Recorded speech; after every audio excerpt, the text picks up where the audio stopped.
All human behavior is a result of our emotional state. It is our mood at any given time. We can experience resourceful states as confidence, optimism, joy, and determinism, or unresourceful states as depression, anger, fear, and anxiety.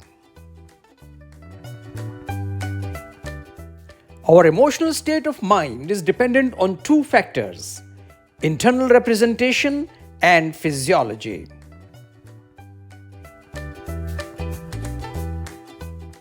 Stress is body's response to a threat. It is a survival instinct based on fight and flight response. When it is triggered, heart rate increases, muscles get tense, skin becomes cold, shallow breathing, pupils dilate, low immune system, memory is affected, and slow digestion. But when it prolongs due to misinterpretation of events and irrational beliefs, it can be harmful to our mind and body. Stress is of three types: acute stress, chronic stress, and burnout. Acute stress is positive and good as it is an instinctive reaction to an impulse or trigger. For example, exam or imminent deadline, sports competition, or public speaking, and goes away when the cause disappears.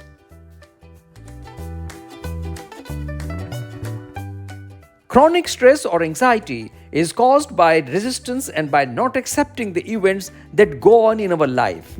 Even when there is no specific trigger, it will continue to bother us. It is mostly about those factors that we cannot do anything about. For example, fear of failure, general economic crisis, chronic illness, and general feelings of insecurity, etc.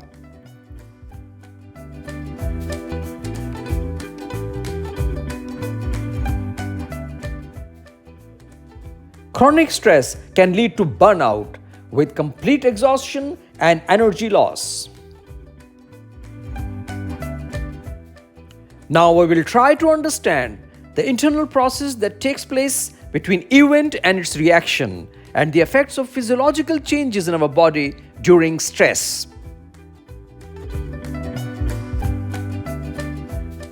Internal representation is the first component that determines our state of mind. It means pictures and sounds we make in our mind. It is also called self-talk, and it is based on our belief system. A Stoic philosopher, Epictetus, called the man is troubled not by events, but by the meaning he gives to them.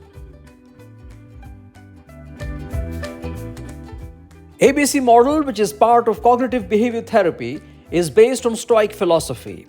A is the activating event, B is the belief system, and C is the consequence or our feelings and behavior. Actually, event is not so important. It is the perception or interpretation of the event by our belief system which determines our behavior. The intensity and impact of stress on us depends on how we perceive and interpret the threat in our mind.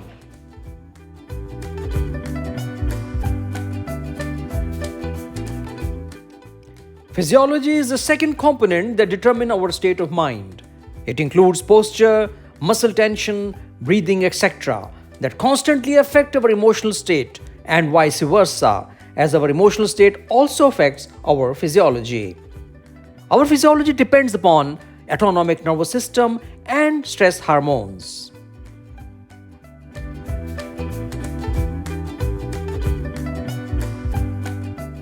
Autonomic nervous system is a control system that unconsciously regulates bodily functions such as heart rate, digestion, respiratory rate, pupillary response, urination, and sexual arousal. It comprises of two parts: sympathetic nervous system and parasympathetic nervous system. Sympathetic nervous system releases hormones called catecholamines, is activated as a result of perceived threat and prepares the body to deal with it. Sympathetic activities include increased heartbeat, increased blood pressure, breathing becomes fast, muscles become tense, pupils dilates to allow more light, while saliva secretion and digestion is inhibited. It is also called fight and flight response. While parasympathetic nervous system releases a hormone called acetylcholine, which restores the body and brings it to calm. It reduces heartbeat, lowers blood pressure, relaxes muscles, breathing slows down, contract pupils, increase in saliva secretion and digestion. It is also called rest and digest response.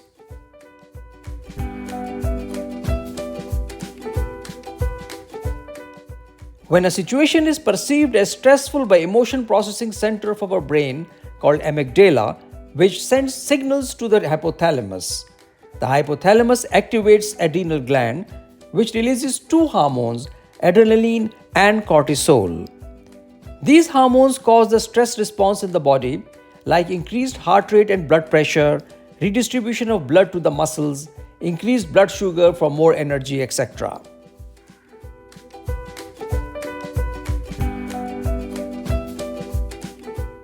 In short term, these hormones help us to cope stressful situations. But constant flow of these hormones for a long period of time are harmful and can cause damage to our body. If you don't take time for stress management, it will cost you more time in the long run. Chronic stress can have long-term physical, behavioral, and emotional effects on us.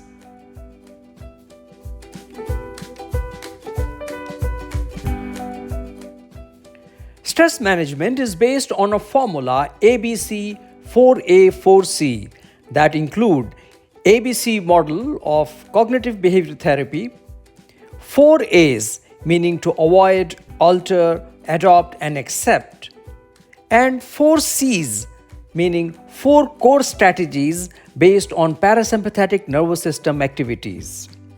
Let's discuss them one by one.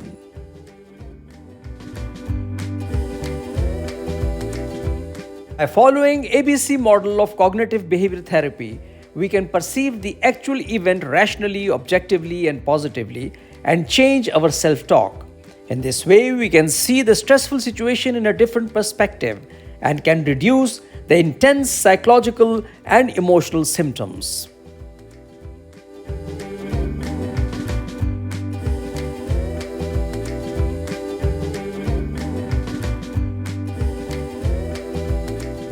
Four A's of stress management is a strategy to cope stress. The belief system can be programmed to avoid unnecessary stress, alter the situation, adapt to the stressor, and accept the unchangeable things that we cannot control. Let's discuss them one by one.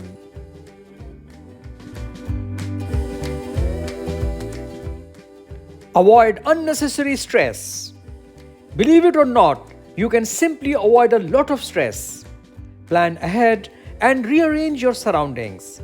Identify the stressors in your life. Unnecessary stressors can really impact our mental health. Avoid people who bother you. Learn to say no if you can't accommodate that extra piece of work. If traffic is insane, leave early for work or take the longer route. If you hate waiting in a line at the corporate cafeteria, pack your lunch and eat it at your desk.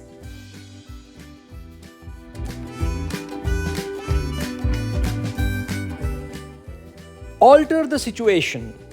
If you can't avoid the stressors, try to alter the situation. There are some things which are under your control and which you can manage. Take inventory and strive to change the situation for the better. You can't alter others' behavior, but you can definitely and respectfully ask others to change the part that bothers you. In doing so, learn to communicate your feelings openly. And it is always better to state your limits in advance. Adapt to the stressor. It is best to adapt to the stressor when you can't avoid or alter it. Adapting means you are changing your expectations and standards, thinking that you can't cope with them. Adjusting your standards is one of the best ways to deal with the stress and frustrations. One of the main reasons for stress is perfectionism. You can't be perfect at all the times, and habits of being so can really stress you out. Sometimes doing just good is enough. Practice thought stopping, that is, stop gloomy thoughts immediately. Refuse to replay a stressful situation as negative in your mind. Reframe the issue by looking at it more positively. And adopting a mantra by mentally repeating, I can handle it in tough situations. Accept the unchangeable things. Sometimes we are left with no choice but to accept things and the situations as they are. This is because we can neither avoid the stresses nor they are alterable and adaptable. Talk to someone close, pour your heart out. Go on a coffee break, control your anger which dwells on your energy. Practice forgiveness because you can't change everyone and everything. Practice positive self-talk, introspect yourself, learn from your mistakes, and try not to repeat them. 4 core strategies for managing stress and anxiety change our physiology and state of mind by consciously focusing on parasympathetic activities that relax us and neutralizes fight and flight response of sympathetic neural activity.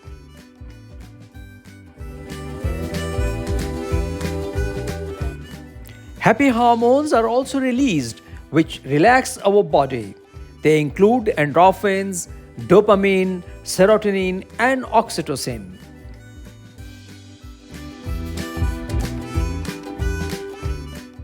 The first core strategy is attention centering technique. We can divert our attention beyond anxious thoughts and engage in hobbies where we can feel flow and completely absorb in those activities like prayers, meditation, massage, enough sleep, breathing exercises, mindfulness, visualization, and laughter, etc.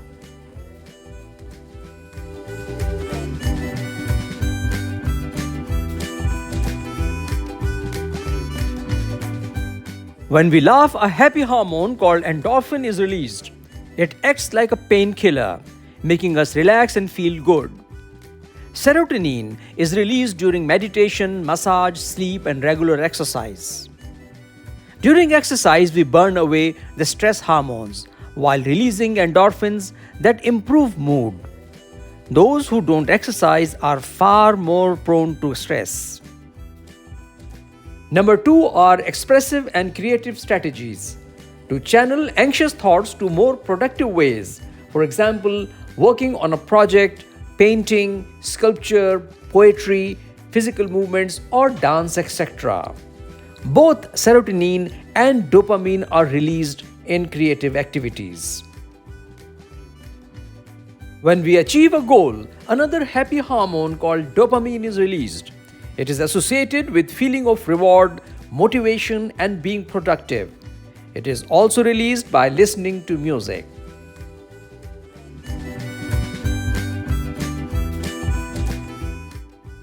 Number 3 are reflection and exploration strategies.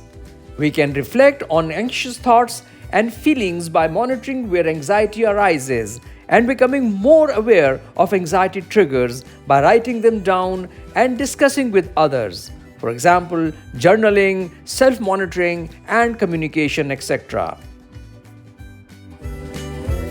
Number 4 is healthy lifestyle. To reduce residual feeling of anxiety, we can adopt healthy habits, healthy relationships, healthy pleasures, and healthy environment. For example, physical activities like exercise, diet, and sleep, emotional or social activities like spending quality time with family and friends, intellectual like reading books, and spiritual like mindfulness, yoga, and prayers are great stress relievers. Physical activities release endorphins, social activities release oxytocin, spiritual activities release serotonin.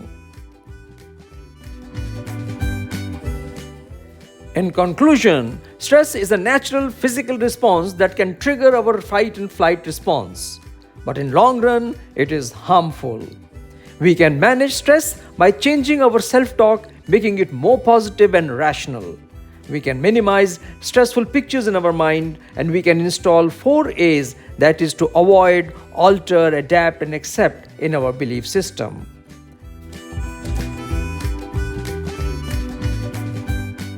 Physiology can also be changed by consciously focusing on parasympathetic activities like taking deep breath, regularly exercising, getting adequate sleep, practicing yoga, mindfulness, smiling, laughing, and indulging in hobbies. These activities relax our body and counter chronic fight and flight responses or sympathetic neural activity and releases happy hormones in our body.